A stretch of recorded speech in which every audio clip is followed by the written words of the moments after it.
حکمران جلال الدین اکبر جب آئے تھے نا, جلال الدین اکبر جس نے 50 سال وہ لبرل, وہ بالکل کھسک گیا تھا اس کا دماغ, وہ اتنا بدگمان ہو گیا تھا. کوئی ایک فرقے کا مولوی جا کے اس کو کچھ سمجھاتا, دوسرے فرقے کا مولوی جا کے اس کو کچھ سمجھاتا, تیسرے فرقے کا مولوی جا کے اس کی کھوپڑی آہستہ آہستہ کیا ہونا شروع ہو گئی, آؤٹ. اور جو اہل حق علماء تھے نا, جن کو چاہیے تھا حکومت کے قریب جاتے, وہ دور ہو گئے. انہوں نے فتوے دینا شروع کر دیے, جلال الدین اکبر تو ایسا ہے, یہ تو نماز نہیں پڑھتا, یہ تو خنزیر کھاتا ہے, یہ تو فلانا کرتا ہے. اس سے کیا ہوا, علماء سے حکومت کے فاصلے کم ہونے کے بجائے بڑھنا شروع ہو گئے. کیونکہ اس دور میں بھی ایسا تھا, جو حاکم کے پاس ہدیہ لے کے جاتا اس کو سمجھانے کے لیے, لوگ کہتے حکومت کا پٹھو. اور کمال کی بات ہے, جاتے بھی وہی لوگ تھے جو واقعی پٹھو ہوتے تھے, ٹھیک ہے نا, جن کے ذاتی مفاد ہوتے, جس کو اپنا پراپرٹی چاہیے, کوئی پلاٹ چاہیے, کوئی جناب کوئی ذاتی مسئلہ اٹکا ہوا ہے, کہیں ہندو نے کسی کو تنگ کیا ہوا, تو کہیں سکھ نے کسی کو تنگ کیا ہوا, کہیں سکھ کو, کہیں ان دونوں کو کسی اور نے تنگ کیا ہوا, یہ لوگ جاتے تھے. بادشاہ کو پتا تھا میرے پاس جو مذہبی اسکالر بھی آتا ہے نا, وہ آتا اپنے چکر میں ہے. تو بادشاہ تو ملحد ہو گیا تھا. پھر اس نے نیا دین بنایا, دین اکبری کے نام سے. مجدد الفسانی رحمۃ اللہ علیہ, بہت بڑے اللہ والے بزرگ, انہوں نے بادشاہ کا قرب حاصل کیا, اس کو ہدیے, اس سے لینے کے بجائے ہدیے دینا شروع کیے. کئی سال محنت کی. جو متعصب مولوی تھے انہوں نے مجدد الفسانی کے خلاف فتوے دیے. میں اگر حلفیہ بولوں نا, وہی کام جو آج جامعۃ الرشید کے ساتھ ہو رہا ہے نا, وہی کام مجدد الفسانی نے کیا, اور وہی تانے جو آج جامعۃ الرشید کو دیے جا رہے ہیں, 100% وہی تانے مجدد الفسانی رحمۃ اللہ علیہ کو دیے گئے تھے. جامعۃ الرشید نے ایک دھیلا نہ کبھی اسٹیبلشمنٹ سے لیا, نہ کبھی عمران خان سے لیا, نہ کبھی نواز شریف سے لیا. جو مدرسے کی حالت ہے, 2-2 3-3 مہینے استاذوں کی تنخواہیں نہیں ہیں. الزامات کیا لگتے ہیں, یہ فوج کے لوگ ہیں. کیا فوجیوں میں کبھی ایسے دیکھا کہ ان کے لوگوں کی تنخواہیں 2-2 مہینے نہ مل رہی ہوں؟ اور جب یہ دیندار لوگوں سے سنتا ہوں نا, دل خون کے آنسو ہوتا ہے. بھائی تم دوسری فیلڈ میں محنت کر رہے ہو, وہ بھی بہت ہے, تو کوئی ایک اور دوسری فیلڈ میں کر رہا ہے, تو بدگمان کیوں ہوتے ہو بھائی, تم الزام کیوں لگاتے ہو تم؟ جس سے دیکھو یار, یہ اصل میں 14 اگست منائی نا جامعۃ الرشید نے, ایک دیندار آدمی کی بات کر رہا ہوں. میں نے کہا کل جامعہ میں 14 اگست منایا جائے گا. انہوں نے کہا بھائی تو حکومت کے پٹھو ہیں, یہ تو منائیں گے. میں نے کہا یار 14 اگست منانا حکومت کا پٹھو کا, یہ تو ملک کی محبت دل میں پیدا کرنا چاہ رہے ہیں, اس کا حکومت کے پٹھو ہونے سے کیا تعلق ہے یار؟ ہم اپنی جڑیں کیا کر رہے ہیں, نہ خود کچھ کرو نہ دوسرے کو کرنے دو. دیگر علماء دوسری فیلڈ میں کام کر رہے ہیں, وہ اس میں آگے بڑھ رہے ہیں, تو وہ بھی بہت اچھا کام ہے. اگر یہ اس ٹریک پہ کام کر رہے ہیں جو مجدد الفسانی رحمۃ اللہ علیہ کا طریقہ تھا. مجدد الفسانی نے حکومت کے خلاف فتوی بازی بند کر دی. انہوں نے کہا کوئی فائدہ نہیں ہے اس سے, کچھ بھی نہیں بگاڑ سکتے تم گورنمنٹ کا. مجدد الفسانی نے اکبر بادشاہ کا قرب حاصل کیا, اور پہلے اس کو یہ باور کرایا کہ میں تم سے تمہارے فائدے کے لیے ملتا ہوں, اپنے فائدے کے لیے. عمل سے ثابت کیا, عمل سے, مجھے کچھ نہیں چاہیے. اس کو یقین آ گیا کہ یہ مولوی مخلص ہے. جب یقین آتا ہے نا کہ یہ, ورنہ آپ جب بھی کوئی دیندار آدمی کسی کے پاس جا رہا ہو اور نماز روزے کی بات کر کے آخر میں بولے اتنے پیسے چاہیے, تو سمجھ جائے گا کہ یہ کیا کر رہا ہے بھائی, یہ تم کہانی کچھ اور ہے.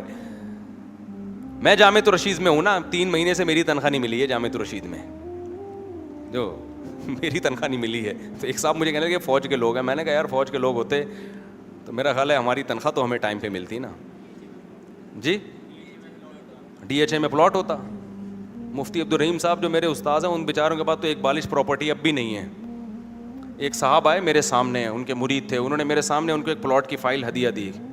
2-2.5 کروڑ کا پلاٹ تھا کہ آپ کو گفٹ ہے. انہوں نے کہا اس شرط پہ لوں گا کہ میں فوراً آگے یہ صدقہ کر رہا ہوں, کیونکہ میں پراپرٹی اپنی ملکیت میں رکھتا ہی نہیں. میرے سامنے کا واقعہ ہے کہ تم یہ نہ اعتراض کرو کہ میں نے اتنی محنت سے گفٹ دیا تھا, آپ نے کیا کر دیا, صدقہ کر دیا. میرے سامنے کا واقعہ یہ, اور چند دن پہلے کی بات ہے. اس نے 2-2.5 کروڑ کی پلاٹ, اس نے کہا آپ جو مرضی کریں, انہوں نے لیا اور میرے سامنے آگے وہ وقف کر دیا ادارے کے لیے, جامعہ کے لیے.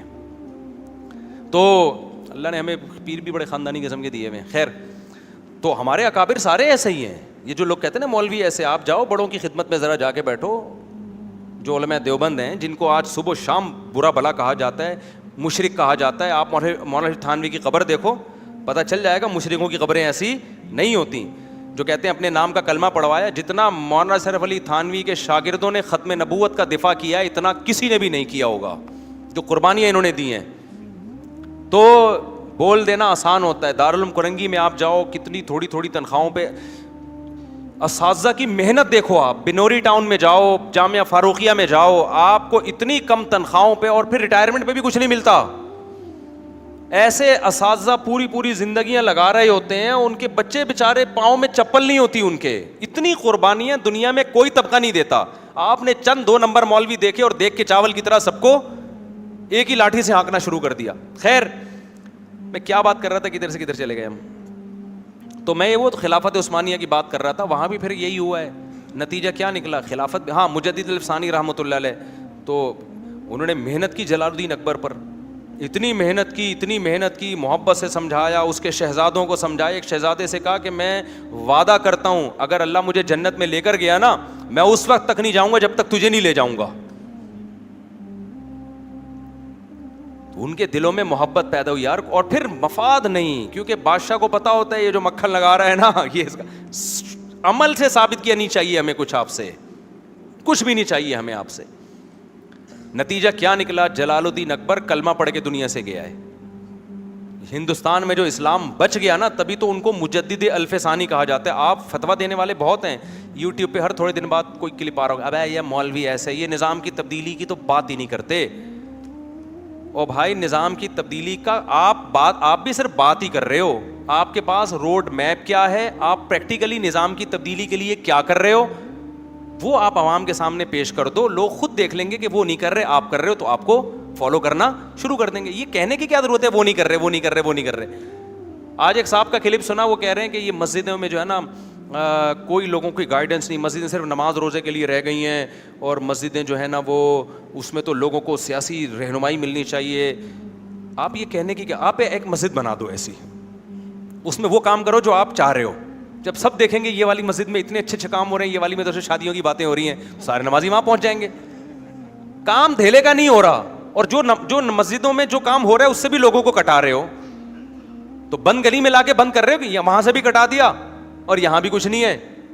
تو سوائے اس کے کہ لوگ علماء سے بدگمان ہو, اور آپ کے پاس کوئی پیکج تبدیلی, علماء تبدیلی کی بات نہیں کر رہے. آج دیکھو نا, ہر دوسرا بندہ اٹھے گا, مولوی تبدیلی کی بات نہیں کرتے. مولویوں تو جو بس تزکیہ نفس میں لگے ہوئے ہیں, بد نظری کے خلاف, ٹی وی نہیں دیکھو, فلم نہیں دیکھو, یہ چھوٹی چھوٹی باتیں لے کے بیٹھے ہوئے. نظام کی تبدیلی, بھائی نظام کی تبدیلی کی آپ بھی بات ہی کر رہے ہو, آپ کے پاس کوئی اس کا پیکج نہیں ہے. جن کے پاس پیکج ہے جا کے دیکھو وہ کر رہے ہیں, آپ ملو ان سے, پتا چلے گا بہت کچھ کر رہے ہیں. وہ باتیں کم کر رہے ہیں, کام زیادہ کر رہے ہیں. تو مجدد الافسانی رحمۃ اللہ علیہ کی محنت سے اکبر بادشاہ بھی وہ دین اکبری کا پروجیکٹ اس نے ختم کیا, اور عالمگیر رحمۃ اللہ علیہ جیسے بادشاہ پیدا ہوئے ان کی اولادوں میں, جو ٹوپیاں بیچ کے, او ہندوستان تھا کیا, بنگلہ دیش بھی تھا, برما بھی تھا, پاکستان بھی تھا, اتنی زبردست پاور تھی اس کے پاس, اور اس کا بادشاہ کیا کرتا تھا, ٹوپیاں بیچ کے گزارا کرتا تھا, ٹوپیاں سیتا تھا. یہ ہمارا شاندار ماضی, اس میں کس کی محنت تھی,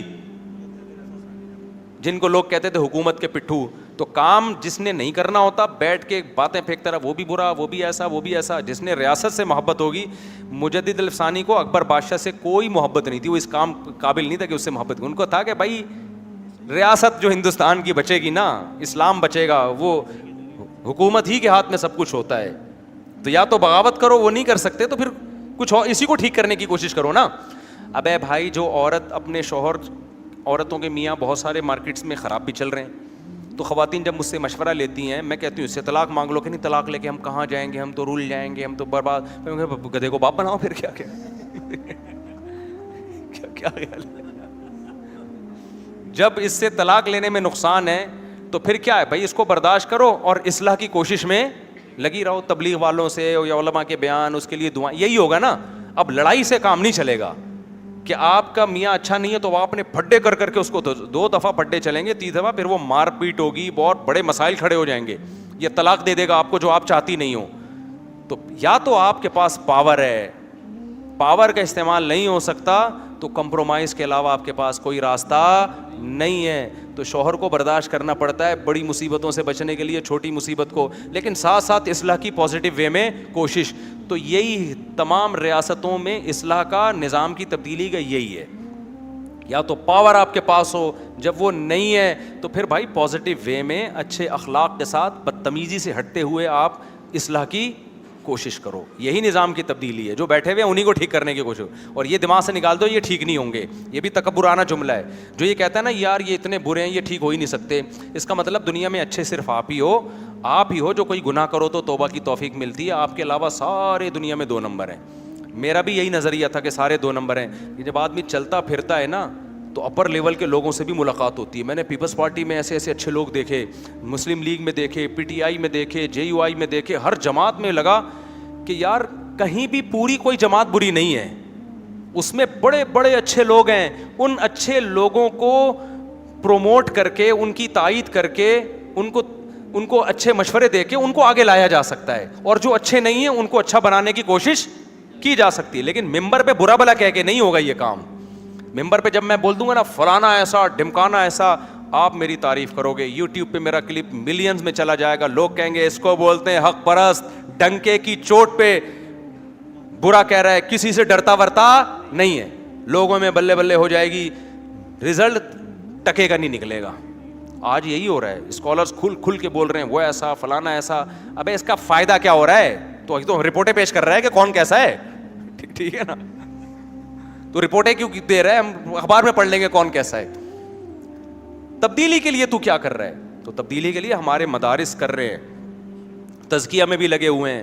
دینی مدارس کے جو خدمات ہیں نا, 8 سال جو ہمارے دینی مدارس, مینوری ٹاؤن ہے, دارالعلوم کرنگی ہے, جامعہ اشرفیہ ہے. میں یہ بار بار مدرسوں کے نام ہائی لائٹ اس لیے کرتا ہوں کہ آپ فتویٰ شخصیتوں سے نہ لو, اداروں سے لو. آج ہر شخص ایک نیا مسلک لے کر آ رہا ہے. اداروں میں غلطی کا امکان بہت کم ہوتا ہے, پورا پینل ہوتا ہے علماء کا, اس لیے میں بار بار مدارس کو ہائی لائٹ کرتا ہوں. تو آپ ان مدارس میں جا کے دیکھو کیسے کیسے گاؤں دیہاتوں کے بچوں کو 8-8 سال پڑھاتے ہیں. میں حلفیہ بولتا ہوں, اگر یہ مدارس نے ان ہزاروں بچوں پہ محنت نہ کی ہوتی, ان میں 90% چور اور ڈاکو نکل سکتے تھے. وہ آپ کے لیے, آپ کے پاس تو جاپان کی طرح کوئی اسکولنگ سسٹم نہیں ہے کہ لوگوں کو تمیز سکھائی جا رہی ہو. کوئی ہے سسٹم؟ آپ صرف پہ رو رہے ہو کہ یہ فرقہ واریت سکھا رہے ہیں, حالانکہ مدارس فرقہ واریت نہیں سکھا رہے. فرقہ واریت جو بھی مولوی کر رہا ہوگا نا وہ کسی مدرسے کا فارغ نہیں ہوگا, وہ ایم ہی اٹھ کے کچھ اس نے پڑھ لیا اور بن گیا کچھ. عام طور پہ جو مدارس سے فارغ ہوتے ہیں ان میں یہ چیزیں نہیں ہوتی. لیکن اگر یہ اتنا بڑا طبقہ, آپ کے پاس جاپان کی طرح اسکول نہیں ہے جہاں بچپن سے تمیز سکھائی جائے, آپ کے اسکولوں میں تمیز ہے.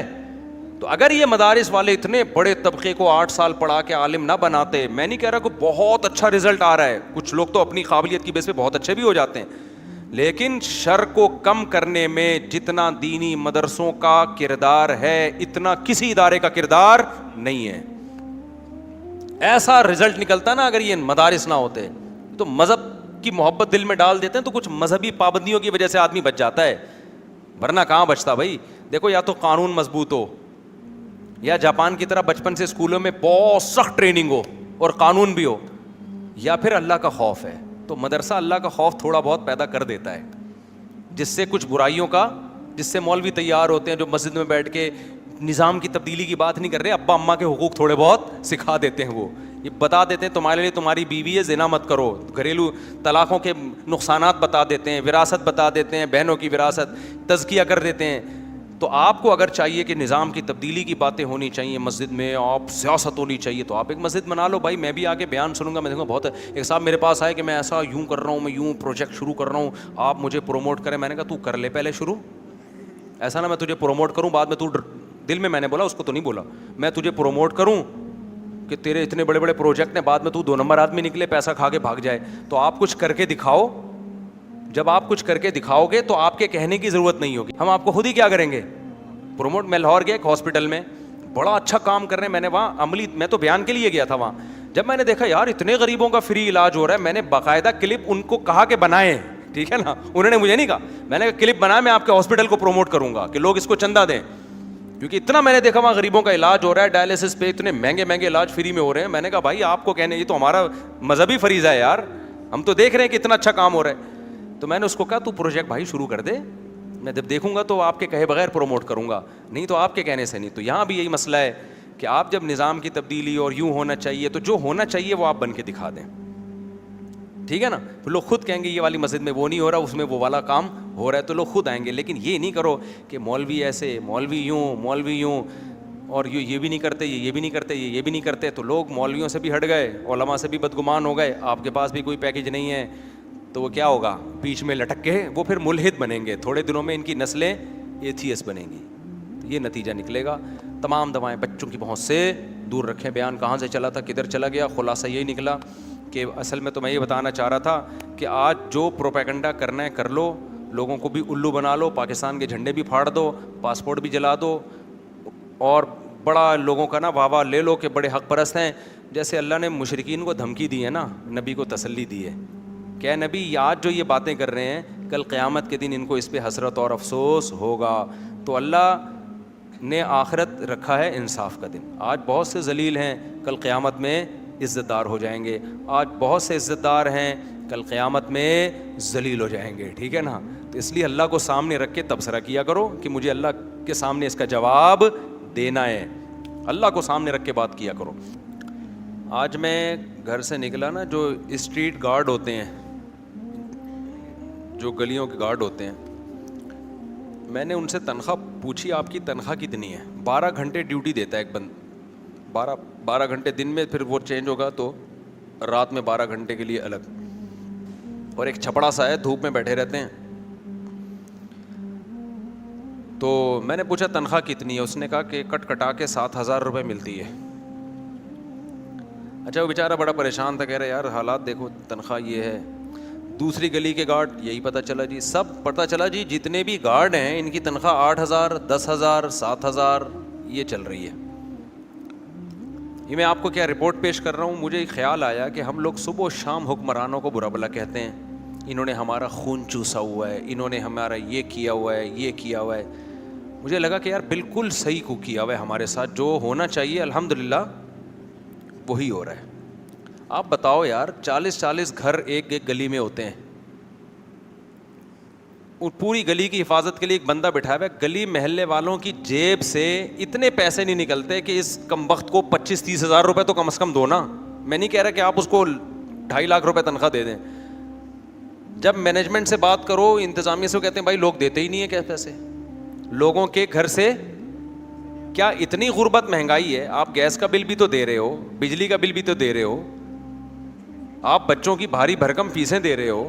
ایک آدمی جو بھیک نہیں مانگ رہا, جو ڈاکو نہیں ہے, چور نہیں ہے, 12 گھنٹے آپ کو نظر آ رہا ہے بیٹھا ہوا ہے, وہ یہ اس کی محنت تو آپ کو نظر آ رہی ہے نا. وہ چور ہوتا تو یہ کام تھوڑی کرتا. وہ اس سے گلی محلے والوں کی جیب سے پیسے نکلنے کے لیے جو ہے نا موت آ رہی ہے. تو جو ہو رہا ہے نا ہمارے ساتھ, مجھے لگا کہ الحمدللہ ملک کے حالات ایک دم بہترین جا رہے ہیں, بہترین حالات جا رہے ہیں. اس سے پتہ چلتا ہے کہ ہمیں اگر وزیر اعظم بنا دیں تو ہم نے بھی اسی طرح خون چوسنا ہے. آپ تو خود لوگوں کو, یار جس آدمی کی 8,000 روپے تنخواہ ہے وہ چوری نہیں کرے گا کیا؟ مجھے خود بتاؤ یار. میں نے اس سے انٹرویو لیا, کتنے بچے کیا, وہ میں نے کہا بھائی تو کیسے بیٹھ, پاگل ہے تو, جا کہیں اور کام کر یار جا کے. وہ کہا یار میں کہاں جاب تلاش کروں, کدھر جاؤں, ملازمتیں نہیں ہیں. تو جو ہے اس کو تو کم از کم دو نا اتنا. لیکن آپ ذرا مانگنا شروع کرو نا اس محلے سے, گلی کے ایک کونے سے, کہ حضرت وہ گارڈ ہے بیچارہ 7,000 8,000 تنخواہ دے رہے ہیں, ہم چاہ رہے ہیں اس کی 25-30 ہزار تو ہونا کم از کم. 12 گھنٹے ایک آدمی, تو بچا کیا اس کے پاس؟ آگے تو سونے کا ٹائم بچ گیا, بیت الخلا کا ٹائم ہو گیا, اور کتنا بچے گا اس کے پاس؟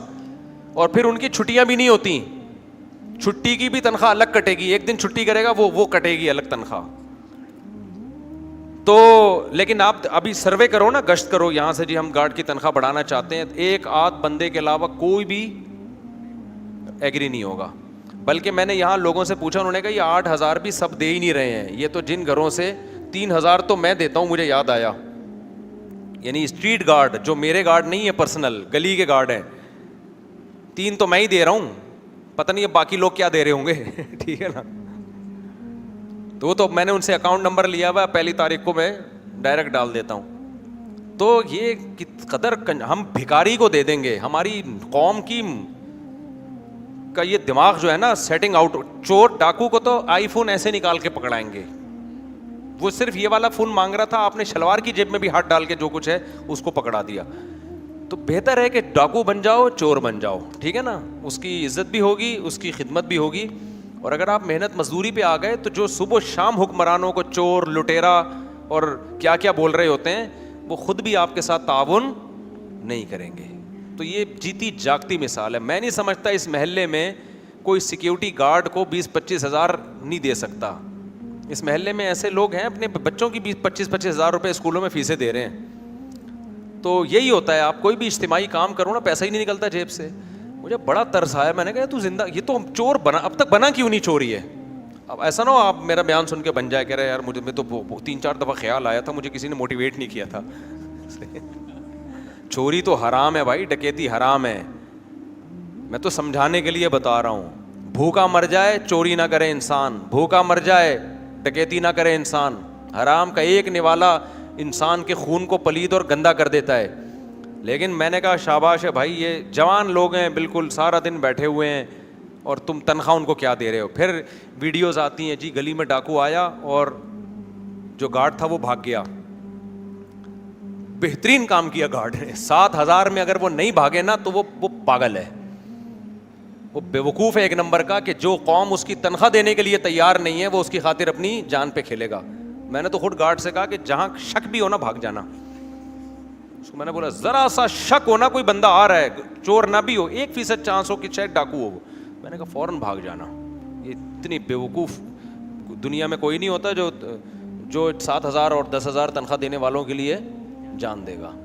تو وہ الحمدللہ بہترین. وہ اس یا 2007 کی بات ہے, گلی میں گارڈ تھا تو رات کو بیٹھا ہوا نا, خراٹے لے کے سو رہا ہے. صحیح کر رہا ہے, 10,000 میں 7,000 میں. یہ بھی بڑی قربانی ہے کہ بیٹھے بیٹھے سو رہا ہے, ورنہ تو لیٹ کے سونا چاہیے نا. لیکن وہ آپ کی خاطر کیا کر رہا ہے, بیٹھ کے سو رہا ہے, بیٹھے بیٹھے سو رہا ہے نا. ایک بندہ آیا, اس کی رائفل لے لی اور بڑے آرام سے لوڈ ووڈ کی, یوں کیا, چیک کیا, واپس ہاتھ میں پکڑا کے چلا گیا. اگلے دن کیا ہوا, اس کے قریب ایک بائک کھڑی ہوئی تھی, ایک چور آیا, پوری بائک سے پیٹرول لے کے چلا گیا. مجھے بڑا غصہ آیا گارڈ پہ, میں نے کہا ڈیوٹی پوری نہیں کر رہا, یہ کر رہا ہے. اب جب مجھے پتا چلا نا کہ تنخواہ کتنی ہے 7,000, تو میں نے کہا یہ اس کو شاباش دینی چاہیے کہ یہ بھی پیٹرول چوری کر سکتا تھا. اس نے 7,000 تنخواہ کے ہوتے ہوئے بھی پیٹرول چوری نہیں کیا. میں نے کہا سلوٹ ہے یار, کیا خیال ہے بھائی.